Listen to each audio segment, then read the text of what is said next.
자, 여러분 더우시죠? 이제 드디어 여름이 오게 됐는데 여름은 이제 사람뿐 아니라 많은 식물에게도 죽음의 계절이라고 불리우고 있는데요.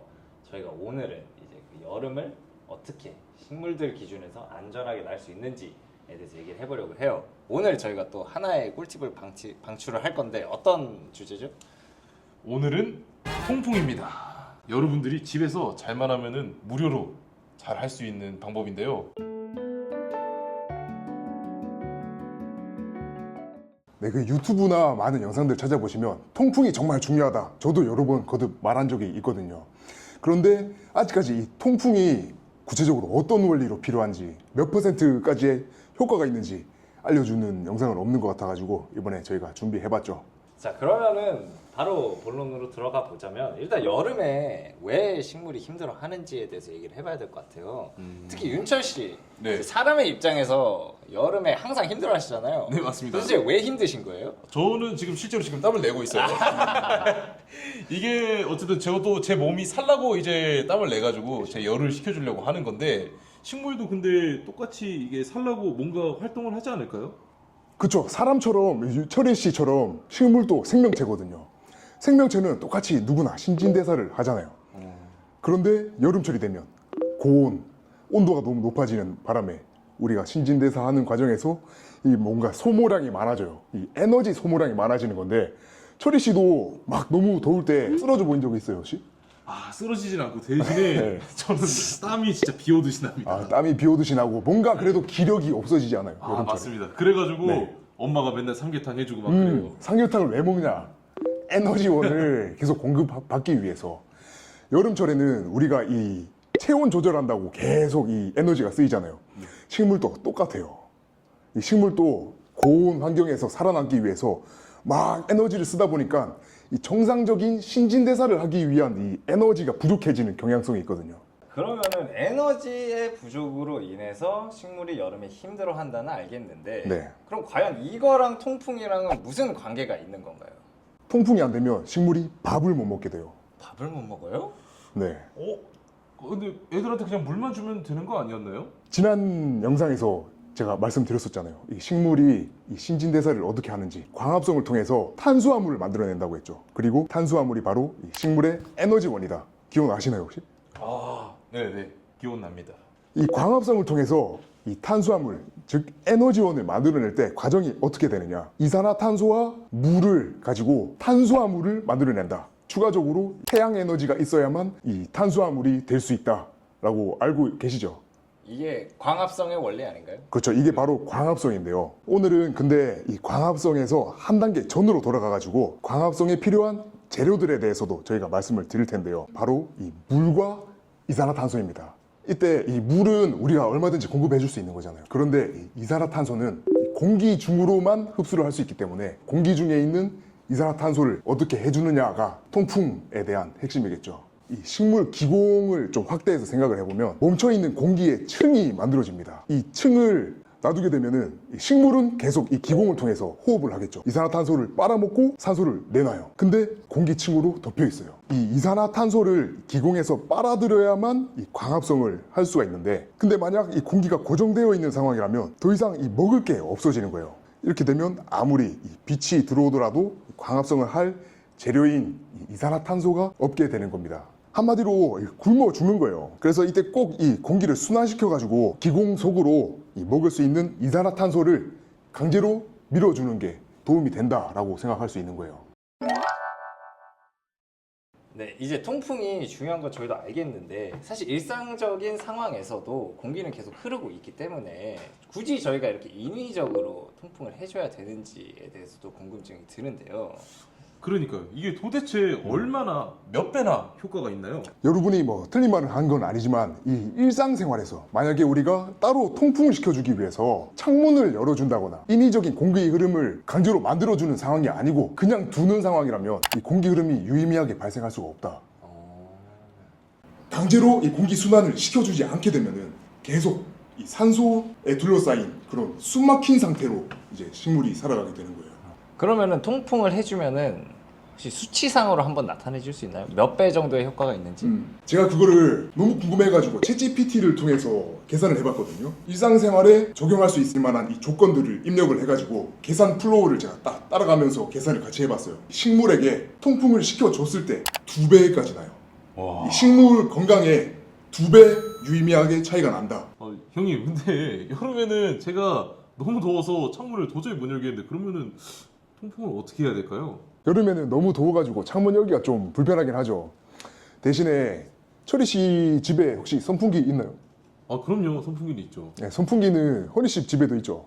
아니요, 없습니다. 선풍기 없어요? 네, 고장났어요. 아 고장났구나. 그러면 부채라도 이렇게 붙여주면 비슷한 효과 낼 수 있겠다. 네. 이 선풍기는 집에 한 대씩 있으실 텐데요. 선풍기도 이 간접풍으로 이 식물에 직접 쐬어주지 말고 살짝 비껴가지고 그냥 이 공기 흐름만 만들어주면 되거든요. 미풍으로 해서 식물을 직접적으로 쐬지 말고 다른 방향으로 해서 틀어주시면 충분한 효과를 낼 수 있다는 점. 대신에 식물용이든 뭐든 이 에어 서큘레이터를 쓰게 되면 바람을 멀리 보낼 수 있기 때문에 좀 더 이 공기 흐름을 넓은 공간을 시켜줄 수가 있다라고 생각해 주시면 좋을 것 같아요. 그 선풍기를 써도 된다는 말에서 갑자기 질문이 생각이 났는데요. 네. 애초에 식물이 힘들어하는 이유가 온도가 높아서면 그럼 선풍기를 직접 쐬어주면 온도가 떨어지기 때문에 문제가 해결이 되는 거 아닌가요? 선풍기가 어떻게 사람을 시원하게 만들어주는지 혹시 아시나요? 이 뜨거운 열기를 날려보냄으로써 차갑게 만들어주는 거거든요. 선풍기는. 식물한테 그렇게 되면 식물이 오히려 너무 이제 추운 부담스러운 상황이 돼요. 그래서 어떤 일이 발생하냐면 이 강력한 바람이 식물의 수분을 자꾸 빼앗아갑니다. 그래서 이 수분을 어떻게든 지키기 위해서 기공을 닫아가지고 이 강한 바람으로부터 본인의 수분을 안 날려보내게끔 방어를 합니다. 이렇게 기공이 닫히게 되면 어떻게 되죠? 이산화탄소를 흡수 못하겠죠? 그렇죠. 이 광합성할 때 필요한 이산화탄소를 이제 더 이상 못 흡수하게 되는 거죠. 그러면 똑같이 광합성을 못하게 되는 거예요. 바람을 세게 불어줘도. 그러면 무풍 에어컨 틀어주면 되는 거 아니에요? 무풍 에어컨은 괜찮지 않을까 싶어요, 저는. 그러면은 이제 여름철에 사실상 제일 좋은 거는 무풍 에어컨을 24시간 틀어놓는 거. 그쵸. 봄 기온을 맞춰준다. 한 우리 17도 집은. 정도로. 그렇죠. 이제 유료로 식물을 건강하게 하는 방법은 무풍 에어컨을 계속 틀어서 이제 식물이 가장 좋아하는 계절의 온도로 맞춰준다. 최고죠. 그런 쉬운 방법이 있었네요. 대신에 그렇죠. 이제 전기료는 이제 각자 부담하는 거니까. 그렇죠. 전기료는 이제 식집사님이 직접 부담을 하신다라고 보시면 되겠네요. 그러면 이게 자꾸 말꼬리 무는 것 같아서 죄송하긴 한데 만약 창문도 못 열고 에어컨도 없고 선풍기도 없고 뭐 부채도 없어요. 네. 그럼 어떡하죠? 이 광합성 산물인 이 탄수화물을 잎에 직접 공급해 줌으로써 이걸 어느 정도 보완을 해줄 수 있다고 말씀드릴 수 있을 것 같아요. 이게 식물이 너무 많은 분들이나 뭐 베란다 같은 데서 키워서 이제 남는 선풍기를 거기에 좀 놓아줄 수 없는 경우가 있을 수 있잖아요. 그럴 때는 트레알로스라는 이 따사로운 햇볕에 들어있는 탄수화물을 직접 잎에 공급해 주는 거니까 여기에서 이 부족한 점들을 이제 메꿀 수가 있다. 뭐 그 정도로 생각을 해주시면 좋을 것 같아요. 근데 그러면은 사실 시중에 트레알로스만 있는 영양제들도 있잖아요. 걔네들 그냥 잎에 뿌려주는 거하고 저희 제품하고 차이점이 있을까요?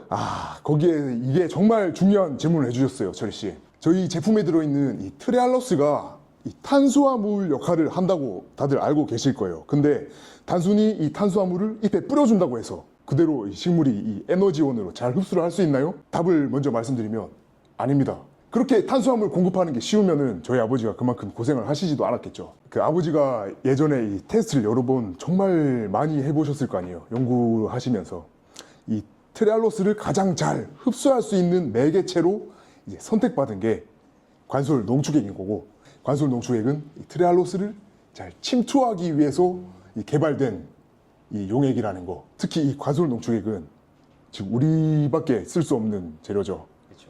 그래서 이 독보적인 저희의 기술력이 들어가 있는 그런 이제 부분이라고 생각해 주시면 좋을 것 같네요.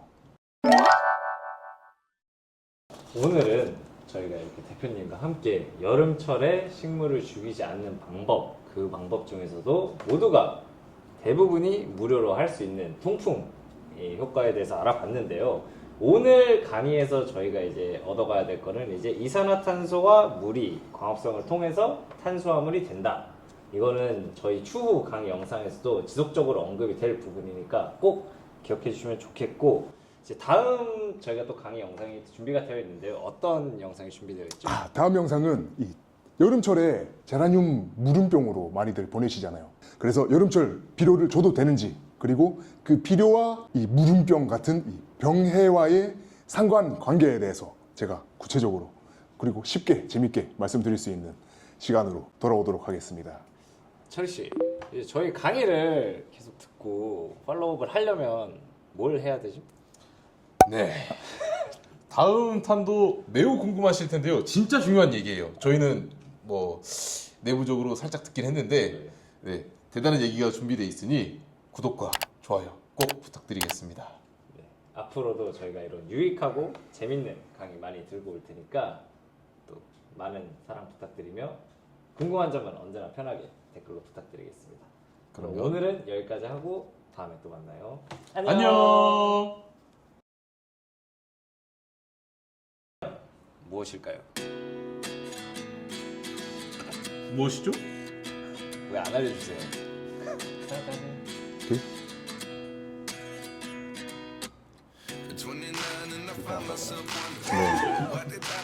그 애들이